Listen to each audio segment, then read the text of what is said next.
यही वो आदमी है ना जिसके कारण हमारी पूरी जिंदगी बर्बाद हो गई थी, है ना? लेकिन ये मिलेगा कहाँ?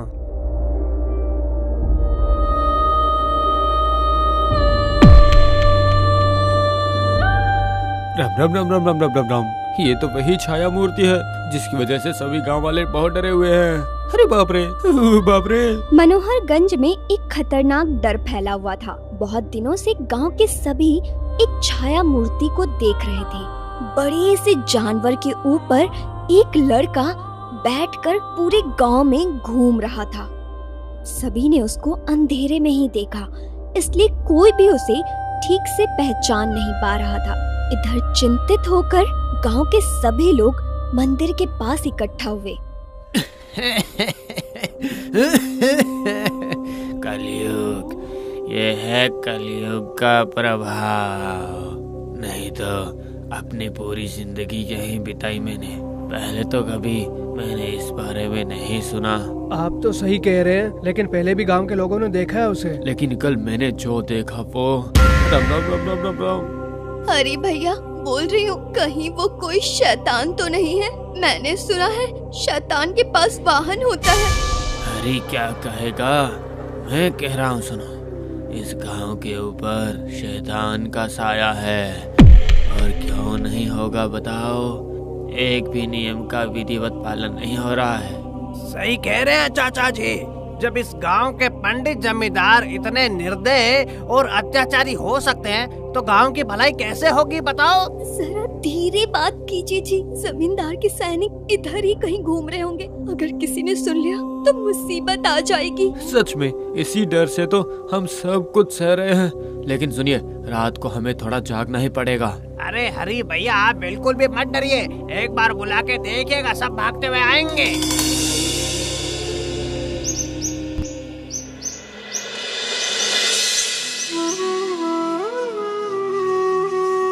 हुजूर, इस बार फसल कुछ ज्यादा अच्छी नहीं हुई है। जो भी थोड़ी सी हुई है उसे बच्चों को खिलाना होगा जमींदार साहब। अरे मगरमच्छ के आंसू क्यों रो रहे हो तुम? मैं तुमसे सब जानना चाहता हूँ। हाँ, मुझे बस इतना जानना है कि तुम अपना किराया क्यों नहीं दे रहे हो? हुजूर, आखिर मैं किराया कहाँ से दूंगा? थोड़ी सी जो फसल हुई उसमें तो बच्चों का खाना पीना हो गया। इस बार बिल्कुल भी नहीं हो पाएगा, अगली बार मैं पक्का कर दूंगा। अरे शैतान, रहना मेरे राज्य में है और खिलाना अपने बच्चों को है। वो सब मेरे बच्चों ने खाया। हुजूर, आप तो मेरे पिता समान है। दया करके इस बार का किराया माफ कर दीजिए ना। मैं वादा करता हूँ आगे से पक्का दूंगा। लेकिन कैसे दोगे? तुम्हारा तो इस बार भी ठीक से फलन भी नहीं हुआ है। और हाँ, वहाँ तुम्हारे पास तो अपना घर है ना? हुजूर, ये आप क्या कह रहे हो?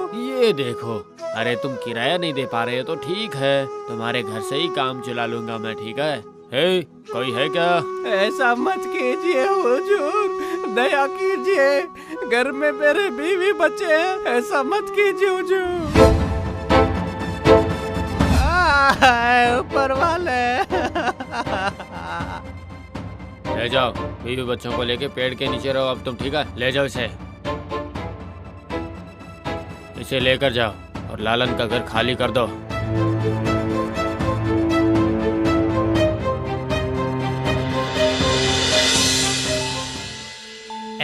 हुजूर, आपसे ना एक बात कहनी थी। लालन का घर खाली हो गया है ना? जी जी जी जी हाँ हुजूर, मैं वो कह रहा था कि मुनमुन करो मजदूरों का क्या, जो मजदूरी बढ़ाने के लिए हड़ताल कर रहे थे, बताओ क्या है उनका? हमारे जवानों ने उनके घर में घुसकर उनकी बहू बेटियों को ऐसी शिक्षा दी है ना कि ऐसा कुछ दोबारा करने की वो जिंदगी में नहीं सोच सकते हुजूर। बहुत अच्छा, बहुत अच्छा। अब कहो जो कहना चाह रहे थे, बताओ। हुजूर, गांव में ऐसा सुनाई दे रहा है कि एक लड़का बड़े से जानवर पर चढ़कर रात को पूरे गांव में घूमता है। वो बड़ा सा जानवर, और वो भी इस मनोहरगंज में। आप हंस क्यों रहे हैं हुजूर? मैं सच कह रहा हूँ, गांव के सभी लोग इस बात से डरे हुए हैं। अरे नायब जी, इस मनोहरगंज में कुछ भी आ सकता है, लेकिन कोई बड़ा सा जानवर नहीं आ सकता, क्योंकि पिछले 5 सालों में भीमगढ़ जंगल में जो भी जानवर था मैंने सभी का शिकार कर लिया। ये बात तो सही है हुजूर। उस बार जब आपने उस बड़े से सुअर का शिकार करके जब पूरे गांव में घूम रहे थे ना, तब सब चौंक गए थे।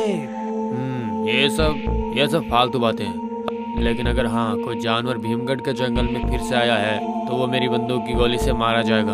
इसके बाद बीत जाते हैं कुछ और दिन। उस दिन शुक्ल पक्ष की रात्रि थी। चारों ओर सुनसान था।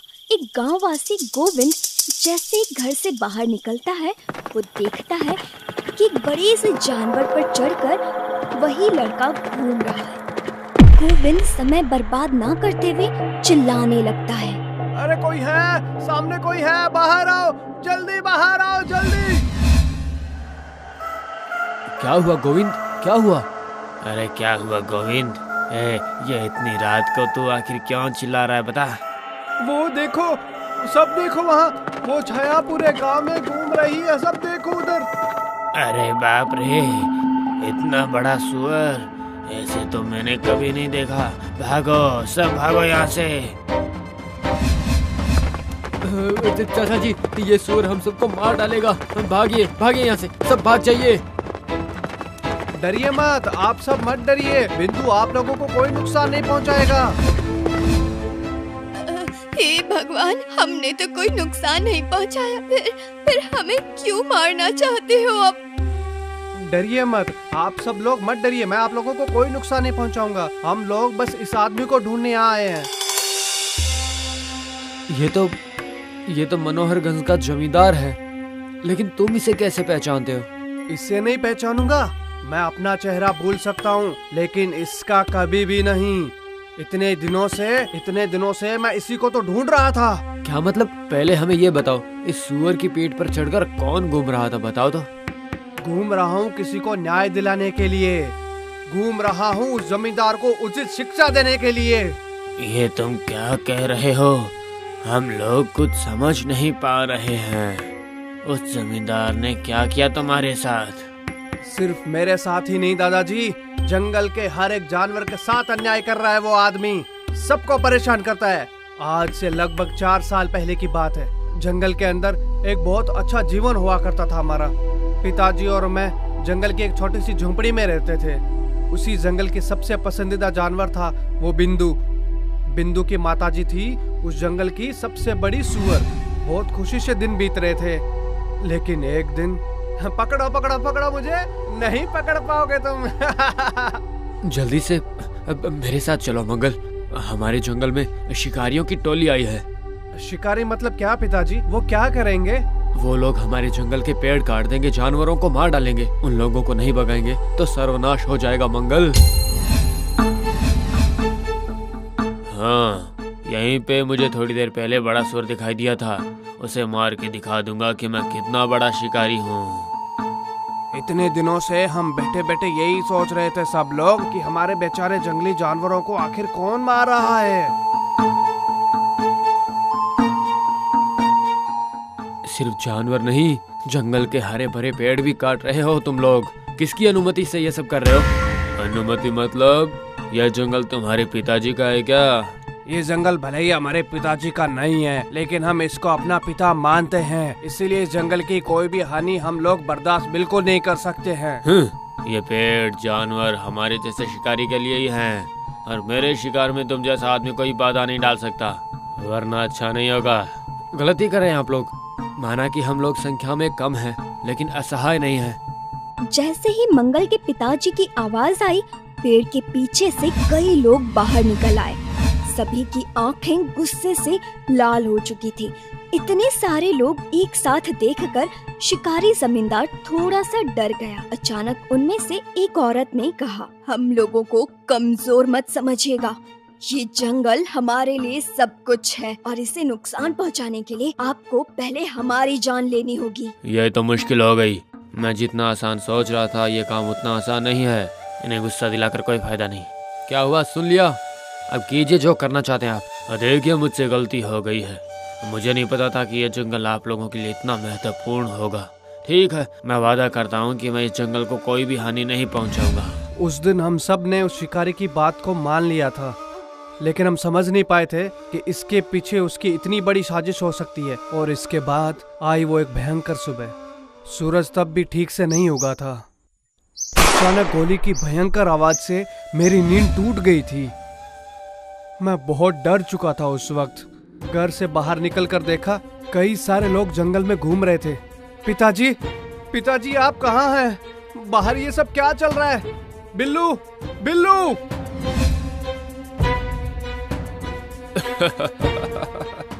उस दिन बहुत होशियारी की थी मैंने, लेकिन आज वो गलती नहीं दोहराऊंगा। मैं खाली हाथ नहीं लौटूंगा आज। हाँ, अब तक मैं यही जानता था कि बड़े लोग अपनी बातों के पक्के होते हैं, इसीलिए मैंने आपकी बातों का विश्वास भी कर लिया था, लेकिन मैं गलत था। शिकारी पर कभी विश्वास नहीं किया जाता, नहीं तो भुगतना पड़ता है। अभी रास्ता छोड़ो, मुझे सुअर का शिकार करना है। हाँ, कभी भी नहीं। जब तक मैं जिंदा हूँ मैं उसे कुछ भी नहीं होने दूंगा। ठीक है, एक ज्यादा गोली खर्च करनी पड़ेगी, कोई दिक्कत नहीं है मुझे।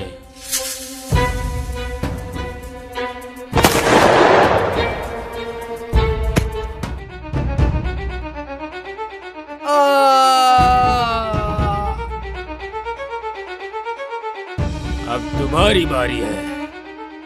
उस दिन मैंने अपनी आंखों से पिताजी को मरते हुए देखा था और बिल्लू ने देखा था अपनी माताजी को मरते हुए। हम पागलों की तरह रोए थे, लेकिन कुछ नहीं कर पाए थे हम लोग। लेकिन प्रण किया था कि उस शैतान को हम लोग जरूर सजा देंगे। देखो सब लोग, देखो इसे, इतना छोटा सा बच्चा और इतना ज्यादा साहस, और हम लोग इतने सालों से इतने अत्याचार सहने के बाद भी कोई विरोध नहीं कर रहे हैं, चुपचाप सब कुछ सह रहे हैं, कोई कुछ बोलता ही नहीं है। और इस लड़के को देखो, अन्याय का अंत करने के लिए ये बिना डरे आगे आ रहा है। अगर वो कर सकता है तो हम क्यों नहीं कर सकते? चलो हम सब तुम्हारे साथ मिलकर उस शैतान जमींदार को उचित शिक्षा देंगे। चलो हम तुम्हारे साथ हैं बेटा। धन्यवाद, आप सभी का बहुत बहुत धन्यवाद। लेकिन ये काम बिल्कुल भी आसान नहीं होगा। इसके लिए हमें मिलकर योजना बनानी होगी। तो सब सुनिए।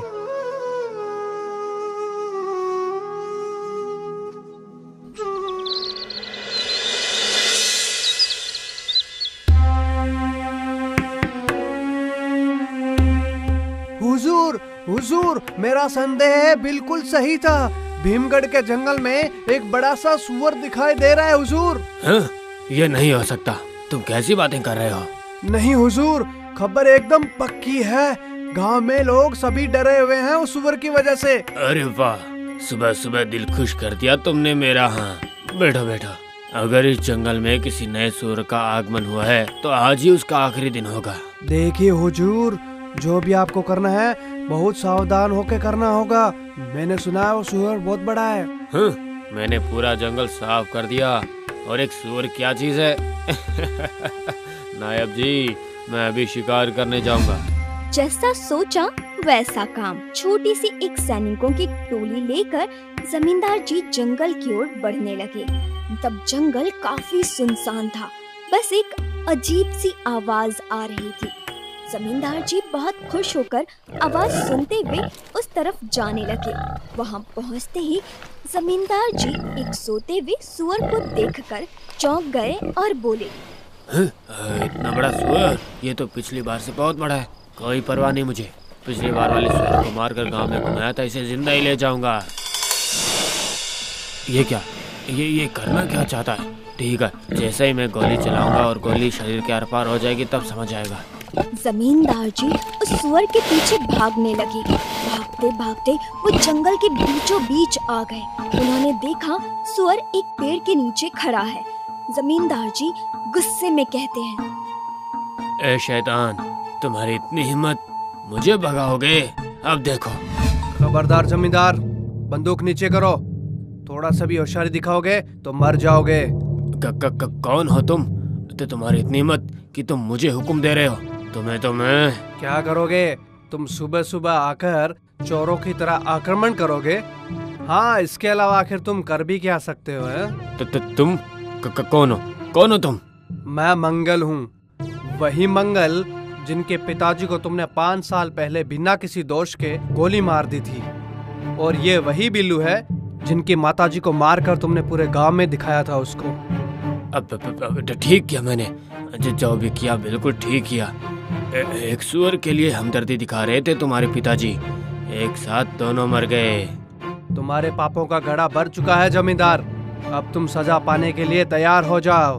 क्या मतलब है? क्या कहना चाहते हो? कहाँ हो सैनिकों, जल्दी आ जाओ यहाँ पे।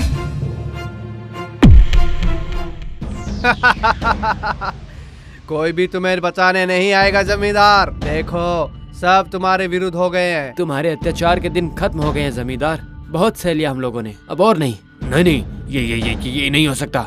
रुको, देखो, अब देखो। जमींदार जैसे ही गोली चलाने के लिए अपना बंदूक आगे करते हैं, अचानक से वो सुअर उनके ऊपर छलांग मार देता है। अपने नाखून और दांत से जमींदार के सीने को चीर देता है, पागलों की तरह उसे काटने लगता है। मार डाला मुझे खत्म कर दिया, मार डाला रे मुझे। इतने दिनों बाद हमारा बदला आज पूरा हुआ है। सिर्फ जंगल को ही नहीं, पूरे राज्य को अत्याचारी जमींदार से छुटकारा मिला है।